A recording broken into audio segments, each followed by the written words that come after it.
Hi, my name is Darshan and I'm an online tutor of math and physics. In this video, we're going to talk about why to use semi-log plot. So this is part 2 of this tutorial. Uh, the idea is very simple. The reason is very simple, that the semi-log plot converts an exponential function into a linear function. How? So we're going to take an example, a general example in fact, and we are going to develop a so-called formula. I don't really want you to remember that formula, but it is important to see how I realize that, so that you can, in real time, you can crack the questions. So the exponential function for which this converts into a linear function looks in the form of a times b raised to x. Now, we are very well aware that a is the initial value and b is the growth or the decay rate, depending upon what kind of scenario we are talking about. Okay, how to convert this into a semi-log so-called linear equation? Take the log both the sides.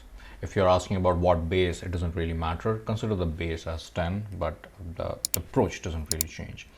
So I'm going to take log of both sides. So log of y is going to be equal to log of a times b raised to x. I'm going to place a parenthesis just to make sure that the x only goes to b.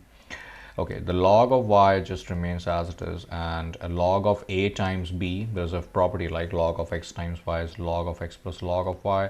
Is going to look like log of a plus log of b raised to x. The log of y indeed remains as it is, and log of y again remains as it is, and the x drops outside as per the properties of log.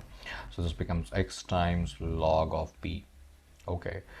Now, semi-log plot. I already told you, semi-log means we are interested in converting the y-axis into a logarithmic axis. So our y is no longer y. That is a log of y.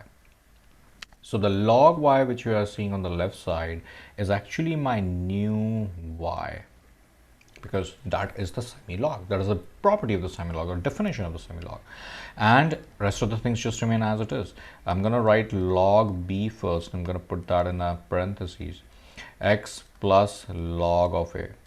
Now if you look carefully, don't you think this looks like a linear equation of the form y equal to mx plus b, because this is going to be the m of this straight line, and this is going to be the c, which is the b, which is the y-intercept of this straight line.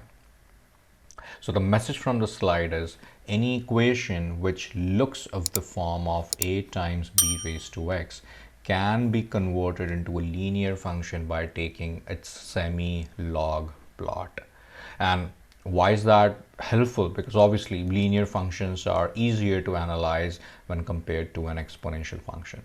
So I mean, it works both the ways, although I'm going to cover that in detail in part 3 of the video, but it works both the ways. Like, if you have an exponential, you take semi-log, it converts into a linear. If you have a linear and you take a reverse, you do the reverse engineering, it converts into an exponential. So it works both the ways. Please keep that in mind. Again, I don't want you to remember this as a formula. Just understand the process. That's what is going to help you. Right? Okay, let's try one quick question on. After Mr. Passwater tells another one of his hilarious math jokes, it begins to spread around the school. The number of people P that have heard the joke after T minutes is graphed on the semi-log plot above, where the vertical axis has been logarithmically scaled. Which of the following functions could be a model of P? Remember, they are asking a model of P, the original function for which the semi-log plot looks almost or pretty much potentially like a linear function. So don't be confused. Don't think that they're asking what is the equation of this. No, I'm going to cover what is the equation of this in part 3. Right now, I'm interested to cover and I'm interested to convert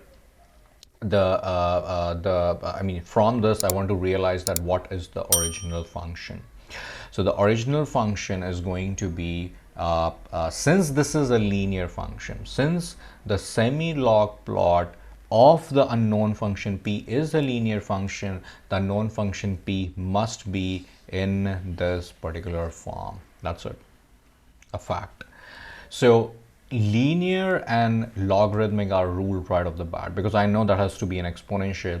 An exponential is this, an exponential is this as well, but only thing which converts into a linear is of the form a times b raised to x. So indeed, a times b raised to x is going to be the function which, when converted into semi-log, that's going to look like a linear function. That's how it is going to work.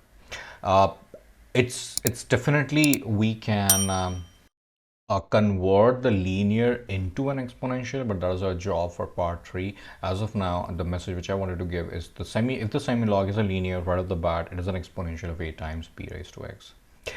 I hope this video was helpful. In the part 3, we're going to talk about a little more about semi-log plots. I'll see you there. Bye bye.